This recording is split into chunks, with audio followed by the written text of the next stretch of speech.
Hey everyone, welcome to Reddit Readout. Today we are checking out ProRevenge. Story 1. Make me look bad on the job. Well, see about that.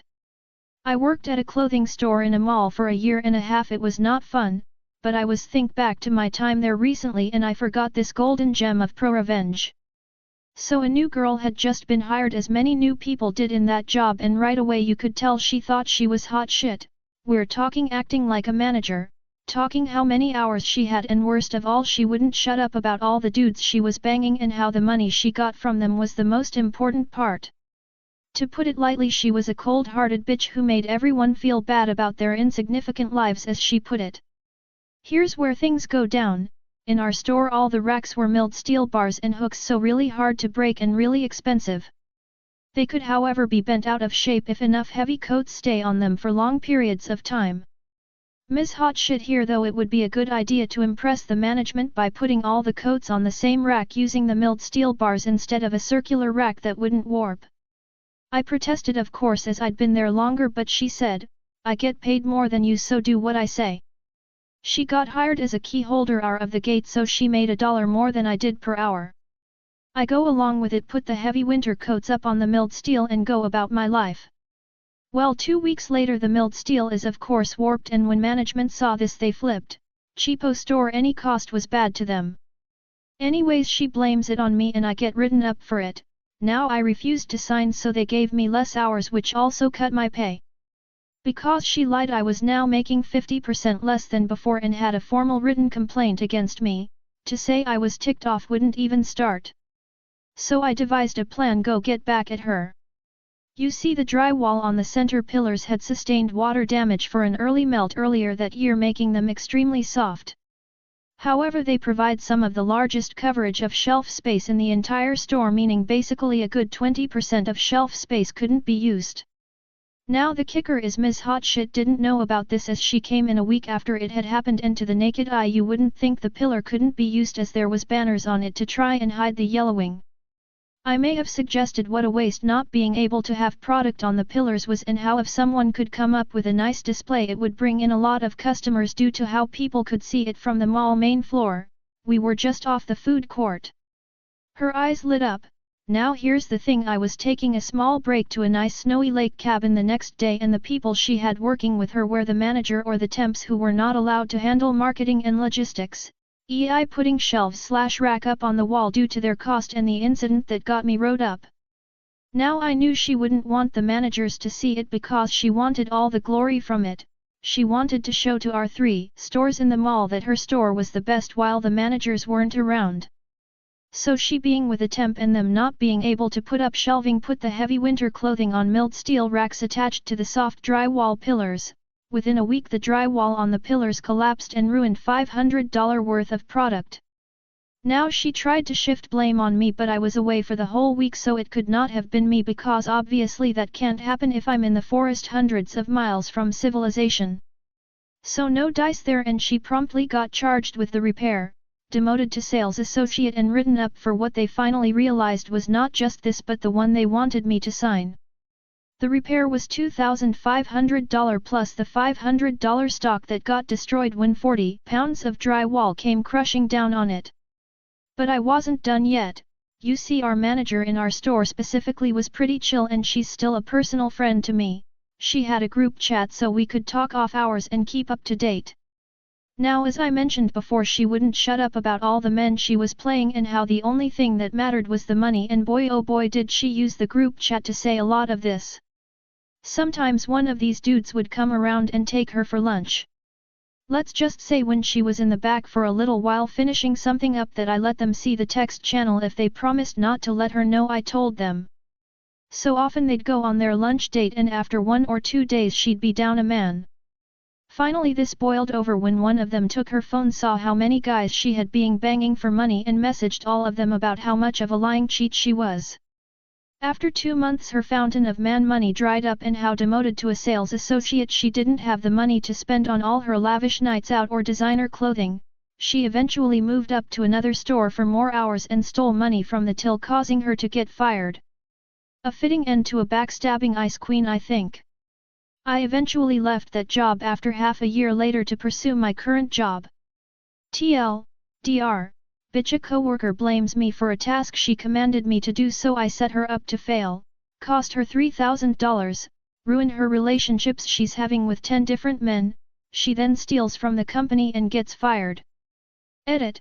To clear things up, to those saying that charging an employee for repairs is illegal 100%, however she decided to instead take a pay cut until it was paid back and keep her job rather than be fired. Min wage here is $15 an hour, so she took the cut down to approximate $12 in order to pay it back. Also, this company is super sketch and will do anything not to pay for their mistakes, even going so far as to leave a hole in the roof, water damage, there for 10 months before fixing it, making so during spring nothing could be put there. Story 2. I broke up with my boyfriend on his birthday for horrible actions he did when he was a teenager. I don't know whether this count as a pro-revenge, but here is my story, which happened some years ago.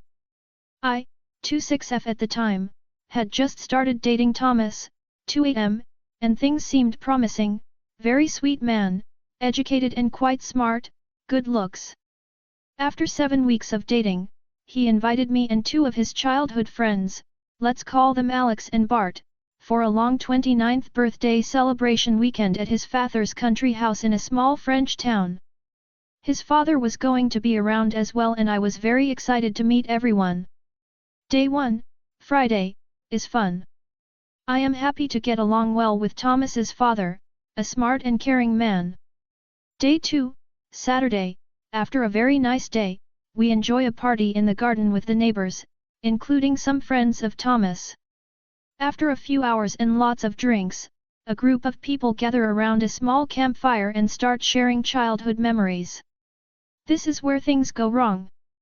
At first, of course, innocent and dumb stories as you would expect, but then, Thomas and his friends started sharing really sick stuff.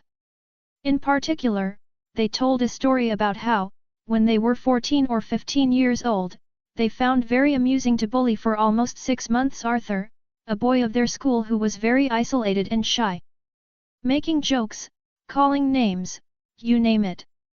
As if this was not enough, they created a fake girl profile on MSN Messenger, a computer platform to exchange live messages that we used in years 2000s, and spent *ing months, exchanging messages with him under the false girl identity, flirting and developing a false relationship with the poor boy.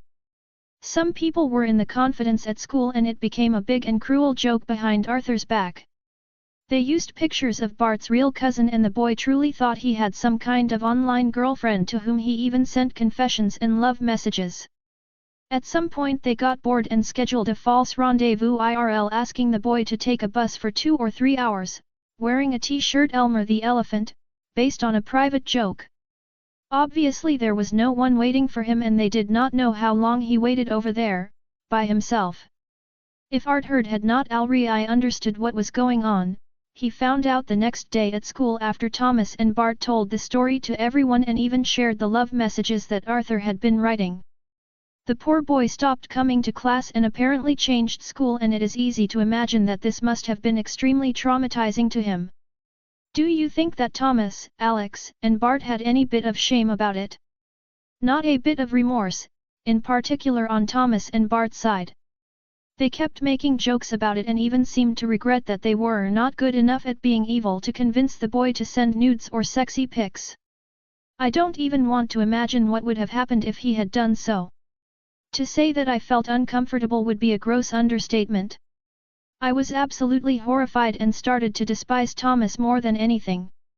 I was not the only one shocked. Thomas's father, who heard the end of the story, had the most disappointed look in the eyes. His stupid son was so drunk that he did not even notice it. I escaped the party immediately after that and got back to the house. I could not sleep at all this night, and I kept thinking about the evening and how Thomas was still finding this funny. I heard him coming to bed around 4 AM, but I pretended I was asleep. Day 3, Sunday, was the actual birthday, and the initial plan was that I would take Thomas on a one-to-one fancy surprise date for lunch nearby, and then we would meet the group for a late afternoon party. But instead, I woke up very early on Sunday morning, took all my stuff in silence and went alone to the train station where I took a direct train heading back to Paris.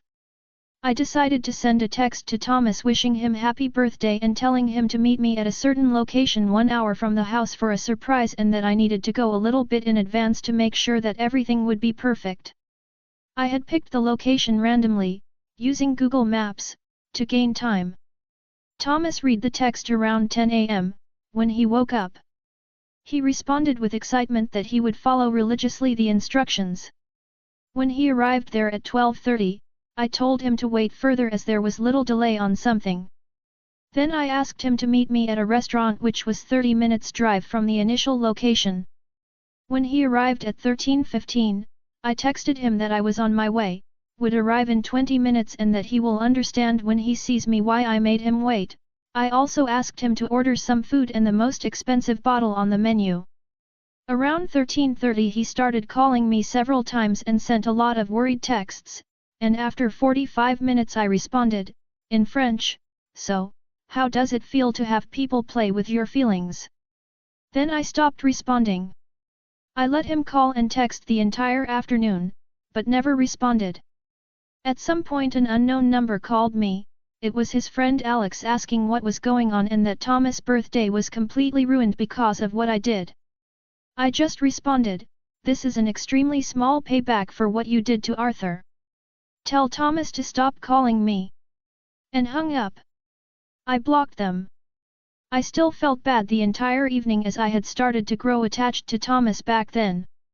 The following days, a common friend called me to say that my reaction was completely absurd and unfair, that it was not my role to punish someone for actions they did as a teenager, that they were adult ways of saying things and that I had been completely crazy. Only a few people supported what I did, everyone else seemed to think that I was a bitch. Thomas tried to fix things and win me back for a few months afterwards. I never responded to any of his messages. I don't regret it. I simply hope that Arthur, who should be 35 or 36 years old now, is well. Edits. I really did not expect so many reactions and that's all for today. Please don't forget to like and subscribe.